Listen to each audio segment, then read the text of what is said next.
सबसे बड़ी खबर का सीएम योगी के आवास पर बीजेपी की बहुत बड़ी बैठक हो रही है। इस समय की बहुत बड़ी खबर है, दोनों डिप्टी सीएम योगी के आवास पर इस समय पहुंचे हैं। बीजेपी के प्रदेश अध्यक्ष भी इस समय पहुंचे हैं बैठक करने के लिए। मैं आपको बता दूं, उत्तर प्रदेश में बीजेपी को बहुत बड़ा नुकसान हुआ है।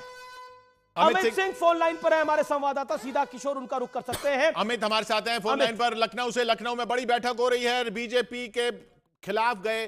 क्यों खिलाफ इसलिए कह रहे हैं क्योंकि सिर्फ 39 सीटों पर आगे चल रही है बीजेपी 80 में, जहां उसको बहुत बड़ी उम्मीद थी, और 40 सीटों पर 41 सीटों पर इस वक्त विपक्षी गठबंधन आगे है। अमित, क्या हो रहा है उस बैठक में, क्या संकेत मिल रहे हैं वहां से?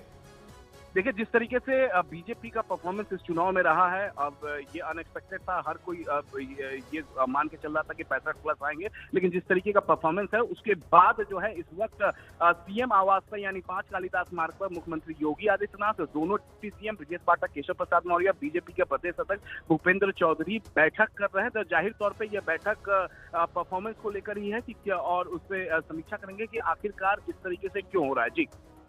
जी, लेकिन क्या कारण आपको लग रहे हैं इस समय? मैं आपसे अमित ये जानना चाहूंगा, क्लोज मार्जिन में कितनी सीटें फंसी हुई हैं भारतीय जनता पार्टी की और समाजवादी पार्टी की? क्लोज मार्जिन वाली कितनी सीटें हैं?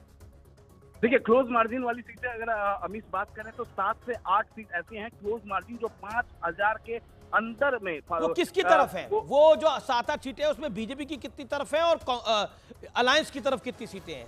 इन सभी सीटों, बिल्कुल अभी इन सभी सीटों पर अगर हम बात करें तो कभी इन पर बीजेपी आगे हो जाती है तो कभी इंडिया अलायंस की आगे हो जाती है। यानी वो दोनों तरफ जा सकती है। तो अभी तो उस मामले में अगर वो दोनों तरफ जा सकती हैं और वो आधी उधर आगे चल रहे हैं, आधे उधर आगे चल रहे हैं, तो फिर तो वो लेकिन इसके अंदर एक आधे की बात नहीं है। मुझे लगता है 2 से 3 सीटें हैं जिसमें समाजवादी पार्टी आगे है, 5 सीटें ऐसी है जिसमें बीजेपी आगे है। तो फिर ये तो समाजवादी पार्टी के लिए एज है। मैं वही कह रहा हूं, और वही एज समाजवादी पार्टी को 42 तक 43 तक लेके जा सकता है। एक सीट आजाद समाज पार्टी है। आज वो नगीना की चंद्रशेखर की वो तो जीत ही रहे हैं। वो तो 1 लाख से ऊपर का मार्जिन है, मुझे लगता है जीत ही रहे हैं। लेकिन ये फाइनल टैली हमारे सामने है, कांग्रेस 97, कांग्रेस 100 से नीचे, बीजेपी 246। बीजेपी गठबंधन 300 पर जाते जाते रुक जाता है, कांग्रेस 100 पर जाते जाते रुक जाती है। 100 पर एक बार कांग्रेस ने टच करा, लेकिन फिर वापस 97 पे आ गई।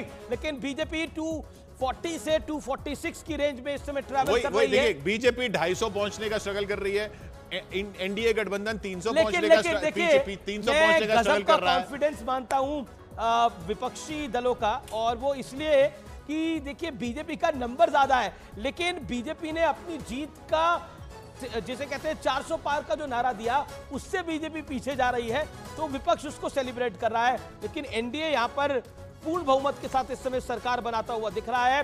लेकिन बशर्ते कोई खेल ना हो जाए, बशर्ते कोई खेल ना हो जाए। और ये खेल क्या हो सकता है की गारंटी खुद जेडीयू के प्रवक्ता भी नहीं ले रहे हैं, इसलिए ये इंटरेस्टिंग है। तो ये खेल क्या हो सकता है, इसको देखने और राजकुमार भाटी भी मुस्कुरा रहे हैं। लगातार आप बने रहिए न्यूज़ 18 अच्छा, इंडिया ये एक सवाल मैं पूछे तो राजकुमार भाटी, सुनने में आया था अखिलेश यादव भी नीतीश से बात कर रहे हैं, कितनी बात में सच्चाई है?